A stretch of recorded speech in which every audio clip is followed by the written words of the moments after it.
On Detroit's east side, the nonprofit Friends of the Alger Theater has worked to save their idle movie house for decades, which serves as a community billboard.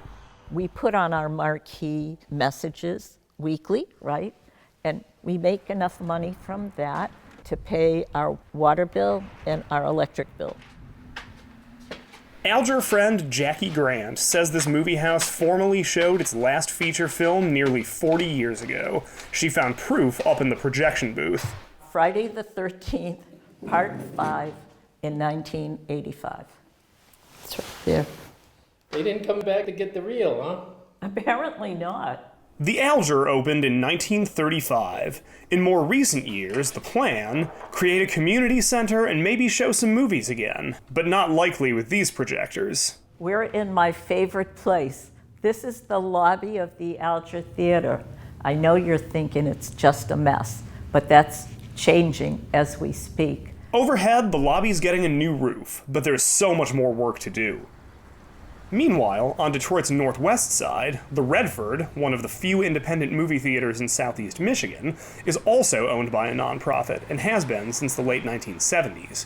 Here I'm meeting film writer and theater volunteer John Monahan. The fight always seems to be like, how do you get people to come to a theater instead of staying at home and watching Netflix and... That's been a challenge, about what to show. And certainly our content has changed quite a bit in the last 20 years as our audience has kind of aged out. Thank you. Nobody is paid at the Redford Theater. We're all volunteers. It is a good business model. The nonprofit business model is very good for a theater like ours because it's hard to make money in the theater business. So it takes a lot of pressure off, certainly, when you don't have a big payroll. We really do try to create an experience here as much as we can, going to the movies like you would have in the 1940s or 50s.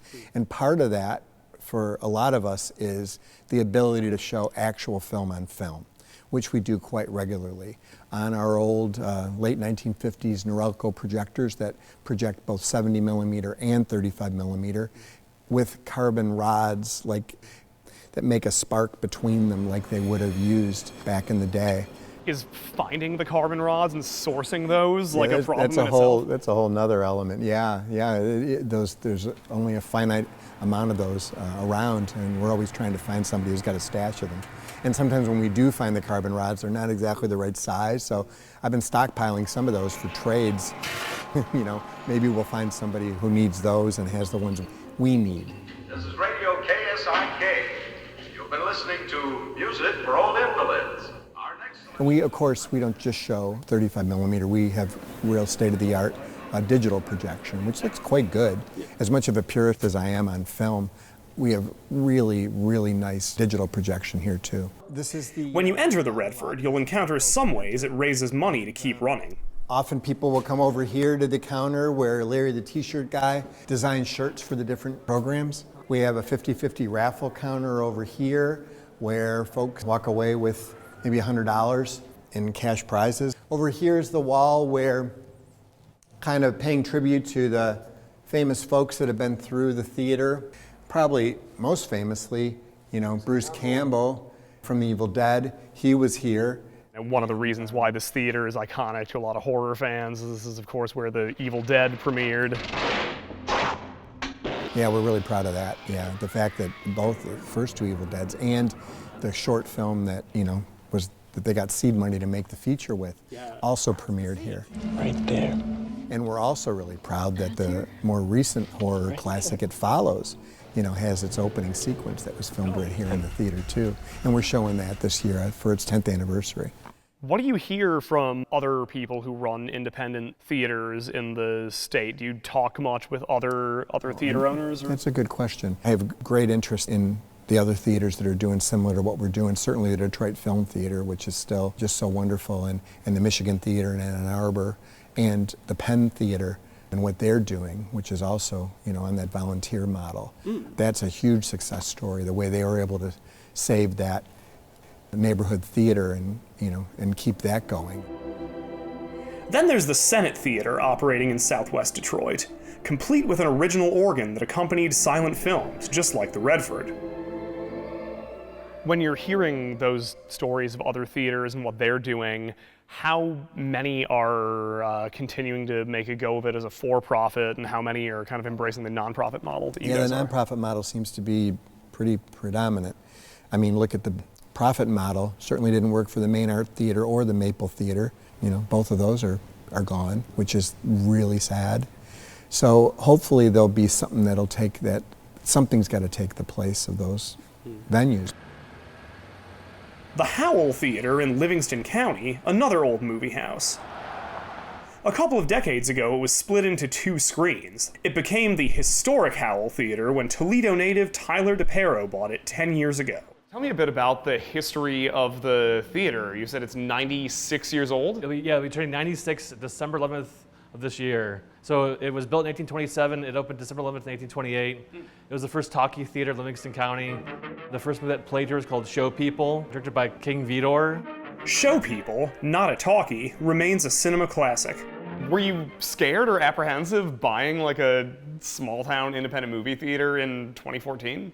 Yeah, I mean, it's a big, totally a big risk. I moved to Howell, moved to Michigan for the theater. I mean, I had done this research, making a list of what makes a good downtown, if that's local shops, walkable downtown, different activities throughout the year, having people in the community wanting this movie theater space to reopen.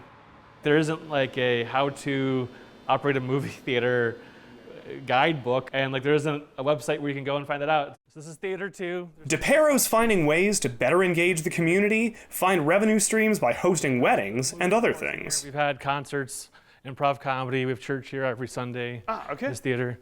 The stage I'd put in 2014, but the original stage that was here, in 1928, that's actually behind the screen here. Those vaudeville acts had performed on when the theater first opened. You can tap dance a little bit or do a little dance or something. I don't think I'll do either of those things. DePero is getting by in this for-profit enterprise by building a following. Howell has become a destination for independent moviegoers from places like Lansing, Ann Arbor, and Detroit. Yeah, well, I mean, that's definitely how I discovered you guys, when you were the only theater in Michigan showing the Babadook at first. 3 sharp knocks. Babadook, duck, duck. Yeah, the Babadook, You'll see him if you look. After the movie was done, when audiences kind of come out and they just talk to other people in the theater about the movie, that's kind of the other rewarding thing about it is it's when I see a movie at a chain theater, it's you just go in, see the movie, and you leave. And there's not really any connection or appreciation or discussion after, and so. While the Historic Howell Theater has its community of film enthusiasts, Detroit's Historic Alger Theater engages its community, but that has little to do with the movies. Right now, we are doing HOPE applications with the city for property tax exemption. So we're doing that good work, and we've been doing it for a number of years here. We've probably put right now into this building, which the public doesn't really know, close to $500,000. It doesn't show because you don't see plumbing outside, you don't see electrical. Those are not the sexy items in any of this. More money needed. A few $1 million, Grant said, to keep restoring a place to serve the Morningside, East English Village, and Cornerstone Village neighborhoods. Volunteers here, like the Redford on the other side of town, just trying to hold on to their historic structures by bringing people together. Film especially is a real, a social art. I think it's sad that people are watching Casablanca on their phones. I think to see it in an auditorium, there's nothing like it. Oh, you must be kidding. So the event kind of is its own reward. Watch this full story and more at onedetroitpbs.org. Follow us on social media and sign up for our newsletter for the latest news from Southeast Michigan.